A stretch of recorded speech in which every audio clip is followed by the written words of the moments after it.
ঘূর্ণিঝড়ের সময় একটি দোয়া পরে আল্লাহর কাছে যা চাইবেন আল্লাহ আপনাকে তাই দান করে দেবে ইনশাআল্লাহ। আল্লাহর কসম করে বলছি, আল্লাহর কসম করে বলছি, আপনি যদি ঘূর্ণিঝড় বৃষ্টির সময় এই দোয়াটি রাসূলুল্লাহ শেখানো আমল করে আল্লাহর কাছে চাইতে পারেন, ঋণগ্রস্ত আছেন, সন্তান কথা শুনছে না, ভালোবাসার মানুষ আপনাকে ভুলে গিয়েছে, আপনার সংসারে শান্তি নাই, ইনকাম করেন এত লক্ষ টাকা কিন্তু কোনো আয় বরকত পাচ্ছেন না, ব্যবসায় লস, সব কিছুতে লস, আজকে আমলটি করেন ইনশাআল্লাহ আপনি ফলাফল পেয়ে যাবেন।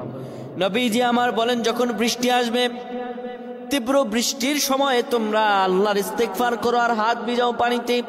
বৃষ্টির পানিতে হাত ভিজিয়ে আপনি পড়বেন আল্লাহুম্মা সাইয়্যিবান নাফিআ, আল্লাহুম্মা সাইয়্যিবান নাফিআ, আল্লাহুম্মা সাইয়্যিবান নাফিআ।